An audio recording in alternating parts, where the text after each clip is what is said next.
السلام علیکم ورحمۃ اللہ وبرکاتہ۔ اعوذ باللہ من الشیطان الرجیم، بسم اللہ الرحمن الرحیم۔ ولا تؤتوا السفهاء أموالكم التي جعل الله لكم قياما وارزقوهم فيها واكسوهم وقولوا لهم قولا معروفا وابتلوا اليتامى حتى إذا بلغوا النكاح فإن آنستم منهم رشدا فادفعوا إليهم أموالهم ولا تأكلوها إسرافا وبدارا أن يكبروا ومن كان غنيا فليستعفف ومن كان فقيرا فليأكل بالمعروف فإذا دفعتم إليهم أموالهم فأشهدوا عليهم وكفى بالله حسيبا للرجال نصيب مما ترك الوالدان والأقربون وللنساء نصيب مما ترك الوالدان والأقربون مما قل منه أو كثر نصيبا مفروضا صدق الله العظيم۔ محترم حاضرین، ابھی جن آیات کی تلاوت کی گئی ہے یہ چوتھے پارے سورہ نساء کے پہلے رکوع کی آیتیں ہیں۔ گزشتہ ہم نے درس قرآن کریم میں جو اہم باتیں معلوم کی تھی ان میں سے یہ بات تھی کہ انسانوں کو اللہ سبحانہ و تعالیٰ نے حضرت آدم اور حضرت بی بی حوا علیہ السلام سے پیدا فرمایا اور ان کی نسل کو آگے بڑھایا اور تا قیامت تک یہ انسانوں کا سلسلہ چلتا رہے گا۔ اور انسان اللہ کی مخلوق ہے اور اللہ تعالیٰ نے اپنے رب سے یعنی اللہ سے ڈرنے کا حکم دیا اور رشتہ داروں کے حقوق ادا کرنے کی بھی تاکید فرمائی، اور اس بارے میں اگر کوتاہی کریں گے تو اللہ گرفت فرمائے گا، پکڑ فرمائے گا۔ لہذا رشتہ داروں کا حق ادا کرنے کے معاملے میں بھی اللہ تعالیٰ سے ڈرتے رہنا ہے۔ پھر اس کے بعد یتیموں کے تعلق سے احکامات ذکر کیے گئے کہ یتیم جب آپ کی کسٹڈی میں آئے گا، زیر پرورش ہوگا، تو پھر آپ کی یہ ذمہ داری ہے کہ یتیم اگر وہ پیسے والا تھا تو آپ اس کے پیسے کو نہ ہڑپیں، آپ اس کے پیسے کا ناجائز استعمال نہ کریں، بلکہ یتیم کی صحیح پرورش کریں، اس کا جو مال ہے اس کی صحیح دیکھ بھال کرتے ہوئے اس بچے کو یتیم کو پالے پوسیں۔ اگر آپ اس میں ہیر پھیر کرتے ہیں، جو یتیم کا مال ہے اس میں ہیر پھیر کرتے ہیں، یتیم کا مال کھا جاتے ہیں، تو یہ بہت بڑا گناہ ہے، تو اس سے بچنا ضروری ہے۔ پھر اس کے بعد یہ بھی بات ذکر کی گئی یتیموں کے تحت کہ بعض عرب میں یہ ماحول تھا کہ یتیم بچیاں، لڑکیاں جو ہوتی یتیم، وہ پیسے والی جب ہوتی تو ان کا کوئی رشتہ دار وہ بچیوں کو اپنے نکاح میں لے آتا اور صرف ان کی نظر جائیداد کے اوپر ہوتی، اور ان یتیم بچوں کے ساتھ شادی کرنے کے بعد بھی بہت برا سلوک کیا جاتا، یہاں تک کہ وہ مر جاتی تو یتیموں کا پیسہ کھا لیا جاتا تھا۔ اللہ تعالیٰ نے اس سے بھی منع فرمایا۔ پھر اس کے بعد یہ بھی ہم نے معلوم کیا کہ ایک مسلمان مرد کے لیے 4 تک نکاح کرنے کی اس کو اجازت دی گئی ہے، جبکہ وہ استطاعت رکھتا ہے، جبکہ وہ انصاف کر سکتا ہے چاروں بیویوں کے درمیان میں، تو اس کی اجازت ہے، ورنہ ایک ہی پر گزارا کرے اور اس کے ساتھ اچھا سلوک روا رکھے۔ پھر اس کے بعد مہر کے بارے میں احکامات ذکر کیے گئے کہ جب شادی ہوتی ہے تو دلہے کے لیے لازم ہے کہ وہ بیوی کا حق مہر ادا کرے، یہ ضروری ہے، اور یہ مہر بیوی کا شرعی حق ہے، اللہ تعالیٰ کی طرف سے یہ حکم دیا گیا ہے، تو لہٰذا اس حکم کو خوشی خوشی بجا لائے، وہ مہر کے پیسے خوشی خوشی دے، اور جب پیسے دے دیا مہر کے، اب زور زبردستی کر کے مہر کے پیسے واپس لینا جائز نہیں ہے۔ اسی طرح سے جب مہر کے پیسے اگر آپ نے اس دلہن کے بھائی کو یا والد کو یا چاچا کو، بہرحال جو بھی نکاح کے وقت موجود تھے، ان کے ہینڈ اوور کیے تھے، تو پھر وہ بھائی ہو یا چاچا ہو یا والد ہو، برابر وہ مہر کے پیسے دلہن تک پہنچا دے، اس کے ہاتھ میں دے دے۔ اگر وہ بھائی یا باپ یا چاچا یا کوئی دوسرا شخص وہ مہر کے پیسے دلہن کو نہیں دیتا بلکہ وہ خود کھا جاتا ہے، تو یہ بھی ناجائز صورت ہے، گناہ کا کام ہے۔ تو لہذا مہر کے معاملے میں یہ چند احکامات تھے۔ اسی طرح مہر کے بارے میں یہ ایک باریک بات بھی ذکر کی گئی، آپ نے مہر کے پیسے تو دے دیے تھے لیکن وہ دلہن نے پھر آپ ہی کو پیسے مہر کے واپس لوٹا دیے اور کہا کہ مجھ کو کیا ضرورت ہے، میں آپ کے نکاح میں ہوں، تو لہٰذا اس وقت جب وہ خوشی خوشی وہ دلہن آپ کو واپس کر رہی ہے تو اس سے آپ کھا سکتے ہیں، اس وقت ایسی صورت میں وہ پیسے مہر کے آپ کے پاس آ جانا، لے لینا جائز ہے، کوئی گناہ کی بات نہیں، لیکن زور زبردستی کر کے پیسے واپس لینا یہ ناجائز ہے۔ اسی طرح سے اگر دلہن نے آدھے پیسے رکھ لیے مہر کے، آدھے پیسے شوہر کو دے دیے، یہ بھی صورت جائز ہے، یا پورے کے پورے پیسے مہر کے خوشی خوشی دلہن نے معاف کر دیے، وہ بھی صورت جائز قرار دی گئی ہے، لیکن پریشر نہ ڈالے، زور زبردستی نہ کرے کہ تو پیسے معاف کر دے، پیسے معاف کر دے، یہ غلط ہے، یہ گناہ کا کام ہے، ایسا نہیں کرنا ہے۔ خوشی خوشی معاملہ طے ہو رہا ہے، اس صورت میں جائز ہے۔ اب آج کے جو آیتیں ہم نے تلاوت کی ہیں ان میں یتیموں کے تعلق سے اور خاص کر جائیداد کے تعلق سے کچھ اہم باتیں آج ہم جانیں گے۔ اللہ تعالیٰ کا یہ فرمان ہے وَلَا تُؤْتُوا السُّفَهَاءَ أَمْوَالَكُمُ الَّتِي جَعَلَ اللَّهُ لَكُمْ قِيَامًا وَارْزُقُوهُمْ فِيهَا وَاقْسُوهُمْ وَقُولُوا لَهُمْ قَوْلًا مَّعْرُوفًا، یعنی اور کم عقلوں کو اپنا وہ مال حوالے نہ کرو جس کو اللہ نے تمہارے لیے معیشت کا یعنی گزر بسر کا سہارا بنایا ہے، اور ہاں اس میں سے ان کو کھلاؤ اور پہناؤ اور نرمی سے ان سے گفتگو کرو۔ یعنی جب یتیم کی پرورش کی ذمہ داری آپ کے کندھوں پر آ گئی، یتیم کا مال آپ کے پاس آیا ہے، اور وہ یتیم جو کہ ناسمجھ ہوتا ہے، بچہ ہوتا ہے، یتیم کے بارے میں بھی ہم نے کہہ دیا تھا شرعی اعتبار سے یتیم اس لڑکا یا لڑکی کو کہا جاتا ہے جس کے والد کا انتقال ہو گیا ہے، جس کے والد کا انتقال ہو گیا اس لڑکا یا لڑکی کو یتیم کہا جاتا ہے۔ اب یتیم جب آپ کی زیر پرورش آ گیا اور وہ بچے جو ناسمجھ ہوتے ہیں اور پیسے جو ان کے ملتے ہیں، جائیداد میں جو بھی پیسہ رقم ہوتی ہے، تو جب آپ کے پاس وہ پیسے ہیں تو وہ ناسمجھ ہے،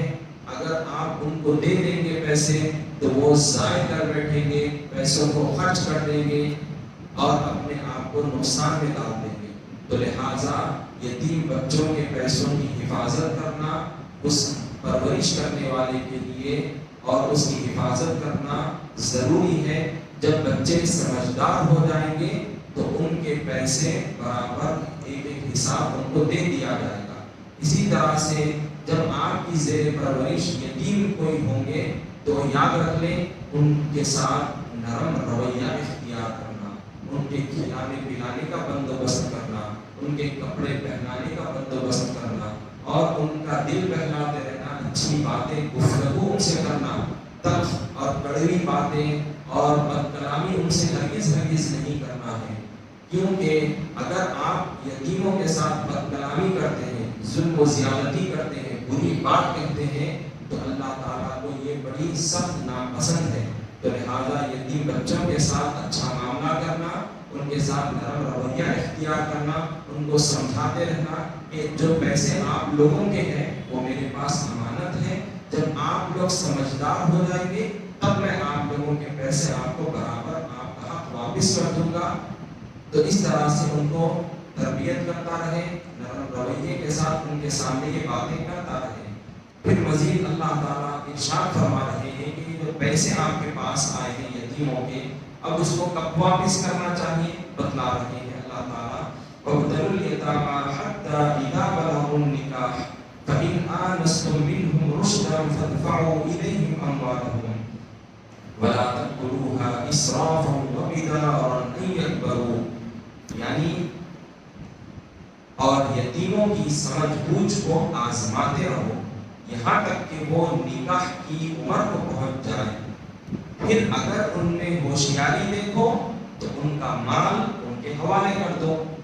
اور اس اندیشے سے کہ وہ بڑے ہو جائیں گے ان کا مال فضول خرچی کر کے اور جلدی میں نہ کھا جاؤ۔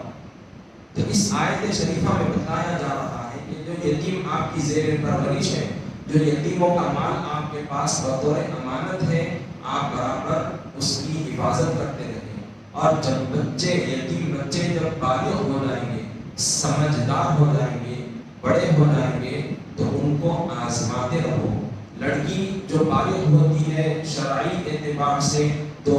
اس کی عمر بتلائی گئی ہے 9 سے 13 سال کے درمیان میں وہ بالغ ہو جاتی ہے۔ اس کے لیے خاص علامتیں ظاہر ہو جاتی ہیں، جیسا کہ عورتوں کے ہر مہینے کے جو خاص ایام ہوتے ہیں اس کو شروع ہو جاتے ہیں، تو 9 سے 13 سال میں بچی بالغ ہو جاتی ہے۔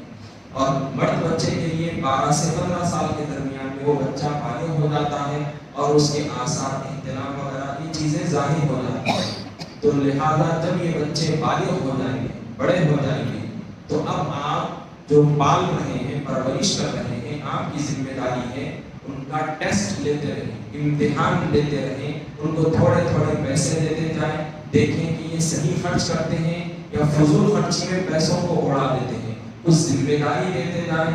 تو اس طرح سے جب وہ سمجھداری سے پیسوں کو استعمال کر رہے ہیں، صحیح جگہ پر اس کو خرچ کر رہے ہیں، فضول خرچی نہیں کر رہے ہیں، تو سمجھ جائیں کہ اب یہ پیسے سنبھالنے کے قابل ہو چکے، لائق ہو چکے، اب یہ بالغ بھی ہو گئے، سمجھداری بھی آ گئی، تو لہٰذا ان کا مال، ان کے پیسے ایک ایک حساب ان کو دے دیا جائے، ان کے پیسے ان کو واپس کر دیے جائیں۔ اگر یہ بڑے تو ہو گئے، بالغ ہو گئے، 15 سال کے بھی ہو گئے، لیکن ابھی ہوشیاری نہیں آئی، آپ ان سے وقتاً فوقتاً ذمہ داری دے کے ٹیسٹ لیتے رہے، امتحان لیتے رہے، جانچتے رہے، لیکن وہ فضول خرچی کر رہے ہیں، ابھی برابر پیسے خرچ کرنے کی، سنبھالنے کی ان کے اندر قابلیت پیدا نہیں ہوئی ہے، تو جب تک یہ قابل فہم نہیں ہو جاتے، پیسوں کا صحیح استعمال کرنا جب تک نہیں سیکھ جاتے، تب تک وہ پیسے آپ کے پاس رہیں گے۔ تو حضرت امام اعظم ابو حنیفہ رحمۃ اللہ علیہ نے زیادہ سے زیادہ عمر 25 سال کی بتائی ہے۔ اب اگر اس کے باوجود بھی بعض لوگ بالغ تو ہو جاتے ہیں لیکن پاگل بن جاتے ہیں، دماغ ان کا جگہ پر نہیں رہتا، تو صاحبین کا قول یہ ہے کہ جو ولی ہے، جو ذمہ دار ہے، پیسے اسی کے پاس رہیں گے، اور وہ ولی، وہ سرپرست، وہ گائیڈنس، وہ ان کو برابر کھلاتا پلاتا رہے اور پیسے ان پر خرچہ کرتا رہے، کیونکہ وہ ناسمجھ ہے، ابھی بھی مجنون ہے، ابھی ان کو برابر عقل نہیں آئی ہے، تو لہٰذا وہ ولی کی، وہ سرپرست کی ذمہ داری ہے کہ وہ پیسوں کا صحیح استعمال ان یتیموں پر، ان بچوں پر کرتا رہے، یہ اس کی ذمہ داری ہے۔ اور اب بسا اوقات ایسا بھی ہوتا ہے کہ بعض لوگ وہ بچوں کا جو پیسہ ہوتا ہے ان کے اوپر تو خرچ کرتے ہیں، لیکن ساتھ ہی ساتھ اندھا دھن بھی خرچ کر بیٹھتے ہیں، یہ کھلا دیے، وہ کھلا دیے، خود بھی کھا لیے، اس قسم کے حرکات نہ کریں، کیونکہ اگر آپ اس قسم کی فضول خرچی کرتے ہیں ان یتیموں کے مال میں، تو بھی اس کا حساب اللہ کی بارگاہ میں آپ کو دینا ہوگا۔ جتنی ضرورت ہے، جو چیز کی ضرورت ہے، اسی وقت پیسوں کا صحیح استعمال کیا جائے، ورنہ اگر آپ اندھا دھن پیسے خرچہ کرتے چلے جائیں گے تو اس کے بارے میں بھی جواب دہ آپ کو ہونا پڑے گا، اس سے بھی ڈرتے رہیں۔ اب ایک صورت یہ ہوتی ہے کہ جو پال رہا ہے، جو پرورش کر رہا ہے، وہ خود پیسے والا ہوتا ہے، یا بعض مرتبہ اس کے پاس خود پیسے نہیں رہتے، تو کیا یہ یتیم جو اب اس کی کسٹڈی میں ہے، تو کیا وہ پیسے لیتا رہے گا اس کے مال میں سے؟ تو اب اس کے تعلق سے اللہ کا یہ فرمان ہے، وَمَنْ كَانَ غَنِيًّا فَلْيَسْتَعْفِفْ وَمَنْ كَانَ فَقِيرًا فَلْيَأْكُلْ بِالْمَعْرُوفِ فَإِذَا دَفَعْتُمْ إِلَيْهِمْ أَمْوَالَهُمْ فَأَشْهِدُوا عَلَيْهِمْ وَكَفَى بِاللَّهِ حَسِيبًا، یعنی اور جو سرپرست مقدور والا ہو، اس کو یتیم کے مال سے پرہیز کرنا چاہیے، اور جو نادار ہو تو وہ مناسب طور پر کھا سکتا ہے۔ پھر جب تم ان کا مال ان کے حوالے کرنے لگو تو ان پر گواہ کر لیا کرو، اور حقیقت میں حساب لینے کے لیے اللہ کافی ہے۔ تو اس آیت میں یہ مسئلے کو بھی اللہ تعالیٰ نے صاف لفظوں میں بیان کر دیا کہ اگر آپ پیسے والے ہیں، الحمدللہ آپ صاحب ثروت ہیں، اب آپ کے پاس یتیم بچے آئے ہیں، یتیم کی پرورش آپ کر رہے ہیں، تو لہٰذا آپ ان کے پیسے اپنے اوپر خرچ نہ کریں، بلکہ صرف اور صرف یتیم کے اوپر ہی اس کے پیسے خرچ کیے جائیں، یا پھر آپ کا مال ہے، آپ خود اپنے مال میں سے کھاتے ہوئے اپنے مال میں سے یتیم کی پرورش کریں، یہ زیادہ ثواب ہے۔ یتیم کے مال میں سے 1 روپیہ بھی لینا اس وقت آپ کے لیے جائز نہیں ہوگا۔ کیوں؟ کیونکہ آپ خود پیسے والے ہیں، اللہ نے آپ کو اتنی دولت دی ہے، تو لہذا آپ اپنے مال میں سے اپنا بھی گزر بسر کریں۔ اگر ممکن ہو ثواب کمانا چاہتے ہیں تو یتیم کے ساتھ بھی اپنے مال میں سے اس کے اوپر خرچ کریں، اس کے پیسے سیو کر کے رکھ دیں، تاکہ جب وہ یتیم بچے سمجھدار اور بالغ ہو جائیں ان کی امانت ان کو دے دی جائے۔ اب دوسرا پہلو، دوسرا رخ یہ ہے کہ جو پال رہا ہے، جو سرپرست ہے، وہ بیچارہ غریب ہے۔ اب اس کے بھائی کا انتقال ہو گیا، بچے اس کے پاس آ گئے، تو اب یہ تو پالنے کی ذمہ داری اس کی ہے، اب یہ پال رہا ہے، تو لہذا وہ یتیم کے اگر پیسے ہیں تو اب اس میں سے یتیم کے اوپر بھی خرچ کر سکتا ہے، اپنے اوپر بھی ضرورت کے حد تک وہ مال خرچ کر سکتا ہے، جس کو خدمت کا حق کہا گیا ہے کہ وہ ضرورت کے حد تک وہ حق الخدمت لے سکتا ہے۔ اس کی گنجائش ہے جب کہ وہ خود غریب ہوگا، پالنے والا غریب ہوگا تو یتیم کا مال میں سے یتیم کے اوپر بھی خرچ کر سکتا ہے، اور بقدر ضرورت کے حد تک ہی اپنے اوپر بھی خرچ کر سکتا ہے۔ اب آخری بات یہ ذکر کی گئی یتیم کے بارے میں کہ جب وہ بچے سمجھدار ہو گئے، بڑے ہو گئے، اب پیسے دینے کی باری آئی تو اس وقت لکھا پڑھی کر لینی چاہیے، یا پھر گواہوں کو شامل کر کے سامنے حساب دے دیا جائے کہ دیکھو اتنے پیسے میرے پاس آپ کے والد کے آئے تھے، یہ میں نے اس طرح سے آپ لوگوں کے اوپر خرچ کیا ہے، یہ باقی کی جو رقم بچی ہے یہ آپ لوگوں کی امانت ہے، لہذا گواہ بنا کر وہ یتیم بچوں کے حوالے وہ پیسے کر دیے جائے۔ اب اگر کوئی کوتاہی کرتا ہے اور غبن کر بیٹھتا ہے، دھوکہ دہی سے کام لیتا ہے، بے ایمانی سے کام لیتا ہے، کوئی تو دیکھنے والا نہیں ہوگا، لیکن اللہ تو باخبر ہے، اللہ تو جانتا ہے، اللہ حساب لینے والا ہے، تو لہذا یہاں تو آپ لوگوں سے بچ جائیں گے لیکن اللہ سے نہیں بچ پائیں گے۔ تو لہذا اللہ تعالیٰ نے آخری میں فرمایا کہ اللہ حساب لینے کے لیے کافی ہے، تو اللہ سے ڈرتے رہنا ہے اور یتیموں کے بارے میں ایمانداری سے کام لینا ہے۔ اب اس کے بعد اللہ تعالیٰ جائیداد کے تعلق سے خاص اہم بات ذکر فرما رہا ہے کہ للرجال نصیب مما ترک الوالدان والاقربون وللنساء نصیب مما ترک الوالدان والاقربون مما قل منه او کثر نصیبا مفروضا، یعنی مردوں کے لیے بھی اس مال میں سے جس کو ماں باپ اور رشتہ دار چھوڑ مرے حصہ ہے، اور عورتوں کے لیے بھی اس مال میں سے جس کو ماں باپ اور رشتہ دار چھوڑ مرے حصہ ہے، خواہ مال تھوڑا ہو یا بہت، یہ حصے اللہ کے مقرر کیے ہوئے ہیں۔ یعنی عربوں میں یہ حالت تھی کہ جو مرد ہوتا وہی جائیداد کا اپنے آپ کو حقدار سمجھتا، اور عورتوں کو جائیداد میں سے 1 روپیہ بھی نہیں دیا جاتا تھا۔ اسی طرح سے عربوں میں یہ حالت بھی تھی کہ جو بچے چھوٹے ہوتے، چاہے بچہ ہو یا بچی ہو، چھوٹے ہوتے، جائیداد میں سے 1 روپیہ بھی ان کو نہیں دیا جاتا تھا۔ اسی طرح سے جائیداد اگر تھوڑی ہوتی تو بھی جو ہے اس کو تقسیم نہیں کرتے، ایک آدمی ہی وہ پیسے غور کر بیٹھتا، وہ کھا لیتا تھا۔ زیادہ جب پیسے ہوتے تو بڑے جو مرد لوگ ہوتے وہ آپس میں عرب کے لوگ تقسیم کر لیا کرتے تھے۔ تو یہ اصول انسانی حقوق کے بالکل خلاف ہے، کیونکہ اصل رشتہ داروں کا حق مانگا جا رہا ہے، لہذا اللہ تعالیٰ نے سب کے حق کو صاف صاف بیان فرمایا۔ تو اس آیت شریفہ میں فرمایا گیا کہ اگر کسی کا انتقال ہو گیا، ماں باپ کا انتقال ہو گیا، یا قریبی جو رشتہ دار ہیں ان کا انتقال ہو گیا، اور انہوں نے جب جائیداد چھوڑی ہے تو جو مرد ہیں ان کو بھی حصہ ملے گا، جو عورتیں ہیں ان کو بھی حصہ ملے گا، اور اسی طرح سے جو بچے ہیں یا بچیاں ہیں برابر ان کو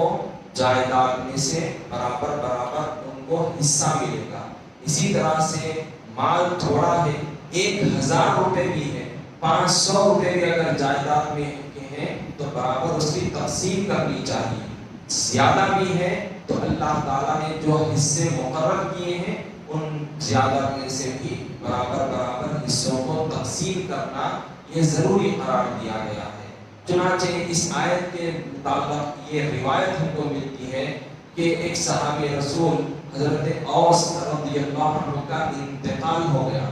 ان کو ایک بیوی تھی، 2 بیٹیاں تھیں، 1 بیٹا تھا۔ اب یہ بچے چھوٹے تھے اور یہ تو ان کی بیوہ خاتون بیوی تھی، تو لہٰذا جو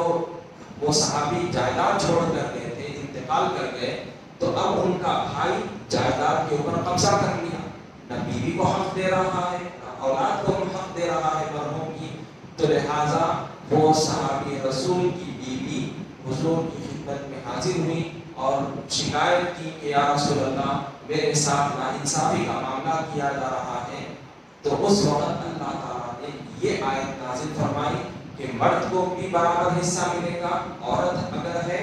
برابر عورت کو بھی حصہ ملے گا، بچے ہیں بچیاں ہیں برابر برابر ان کو بھی حصہ دیا جائے گا، یعنی ان کو محروم نہیں کیا جائے گا، کیونکہ جو اصل قریبی رشتہ دار ہیں برابر برابر ان کا حق ان کو دینا یہ لازم ہے۔ اگر بھائی بہن کا حق مان لیتا ہے یہ بہت بڑا گناہ ہے۔ اگر اولاد ہے، کسی شخص کا انتقال ہو گیا، مرد کا انتقال ہو گیا، اس کی بیوی ہے، اولاد بانٹ لی اور مرحوم کی بیوہ بیوی کو پیسے نہیں دیے جائیداد میں سے، تو یہ بھی گناہ ہے۔ تو جو رشتہ دار جن کے حقوق اللہ نے ذکر کیے ہیں، کس کو کتنا شیئر ملے گا، برابر ان کا حق دینا ہر کسی کے لیے لازم ہے۔ اب وہ تفصیل کے ساتھ جائیداد کی تقسیم کیسے کی جائے گی اور بیوی کو، ماں کو، بہن کو، اولاد کو کس کو کتنا کتنا شیئر دیا جائے گا، انشاءاللہ آئندہ کے رکوع میں ہم اس کو تفصیل سے جانیں گے۔ لیکن یہاں پر موٹی بات اللہ تعالیٰ نے ذکر فرما دی، یہ رشتے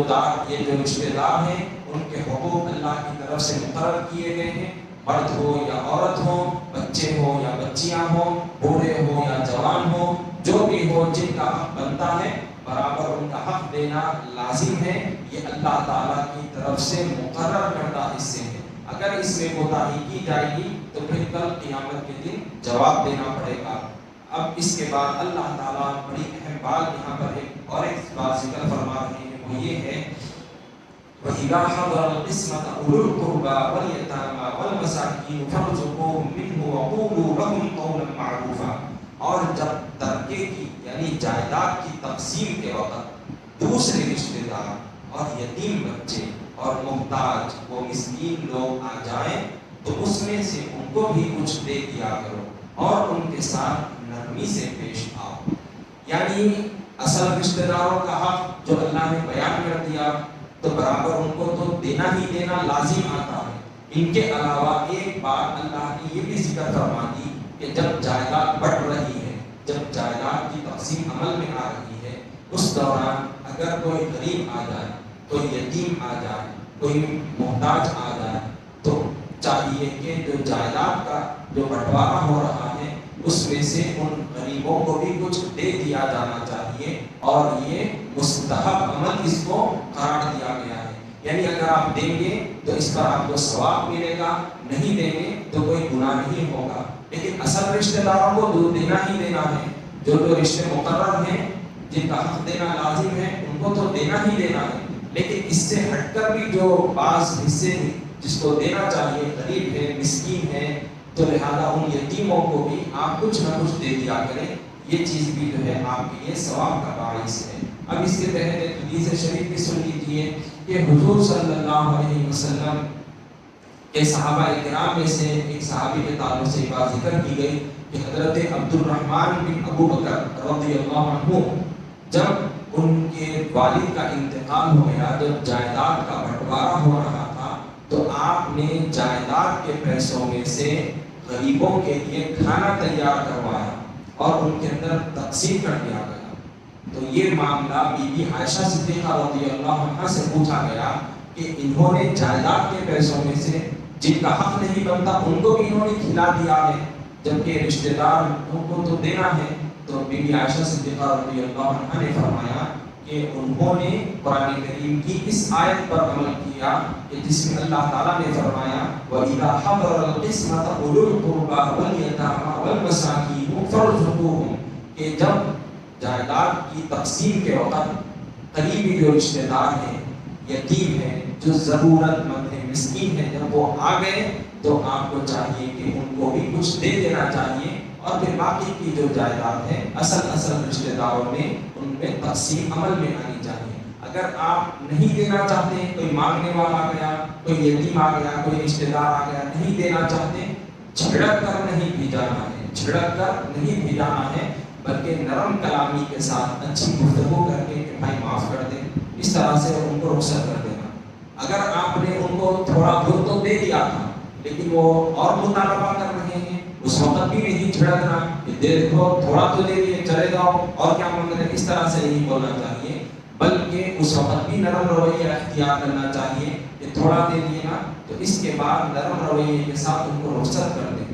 لیکن جھڑکنے کی اجازت نہیں، بلکہ اللہ نے فرمایا وَقُولُوا لَهُمْ قَوْلًا مَعْرُوفًا، نرم کلامی کے ساتھ گفتگو کرنا ہے۔ اب اس کے تحت ایک چھوٹا سا مسئلہ سن لیجیے، اس کے بعد میں اپنی بات کو ختم کر دوں گا، کہ وہ مسئلہ یہ ہے کہ ایک شخص جس کا نام زید ہے، مثال دی جا رہی ہے کہ زید ہے، اس کے جو ہے 3 بیٹے تھے، 3 بیٹے ہیں، ان میں سے ایک بیٹے کا انتقال ہو گیا، اس کی اولاد بھی تھی، ایک بیٹے کا باپ کی زندگی میں ہی انتقال ہو گیا، اب بچے 2 بیٹے، اب پوترے باقی ہیں، تو اب یہ دادا کا بعد میں جب انتقال ہوگا تو وہ جو مرحوم بیٹے کی اولاد ہے،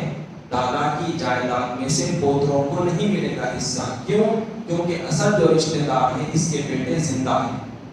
3 بیٹے تھے، 3 میں سے باپ کی زندگی میں ایک بیٹے کا انتقال ہو گیا، مرحوم کی اولاد تھی، تو دادا کی جو پراپرٹی ہے، دادا کا جب انتقال ہوگا تو اس وقت دادا کی پراپرٹی میں سے اس مرحوم کی اولاد کو یعنی مرحوم کے پوتروں کو حصہ نہیں دیا جائے گا، کیوں؟ کیونکہ اصل خونی جو قریبی رشتہ دار ہیں تو ان کو دینا لازم آتا ہے، لیکن اب یہ مرحوم کے جو پوترے ہیں پھر ان کا کیا بنے گا؟ تو اس آیت پر ہم کو عمل کر لینا چاہیے۔ 2 باتیں یہاں پر علماء نے ذکر فرمائی، ایک چیز تو یہ ہے کہ مرحوم جو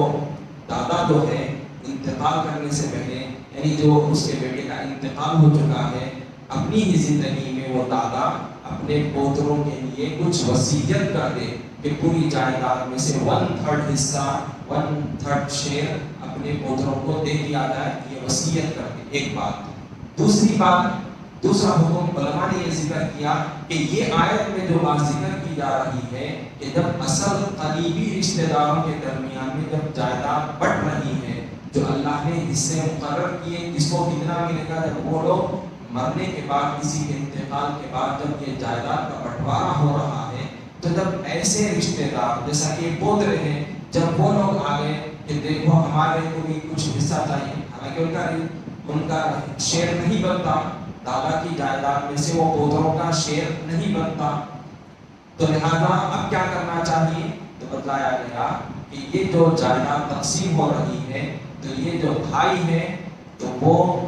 مرحوم اپنے والد کے پیسوں میں سے کچھ نہ کچھ اس کے پوتروں کو بھی دے دے، اس کے پوتروں کو بھی دے دے، پھر باقی کے جو پیسے ہیں اپنے درمیان میں جو شرعی حق ان کا بنتا ہے تقسیم عمل میں لے جائے۔ تو اس طرح کے چند احکامات ہیں، اور ہر صورت میں جس کا جو حق ہے برابر جائیداد میں سے اس کا حق دینا ہر مسلمان کے لیے لازم ہے اور ضروری ہے۔ اگر کوئی اس معاملے میں کوتاہی کرتا ہے، حق ادا نہیں کرتا، تو اس کے بارے میں اللہ تعالیٰ بڑی سخت گرفت فرمانے والا ہے، سزا دینے والا ہے، حساب لینے والا ہے۔ صلی اللہ تعالیٰ وسلم علی خیر خلقہ سیدنا محمد وعلی آلہ وصحبہ اجمعین، الحمد للہ رب العالمین۔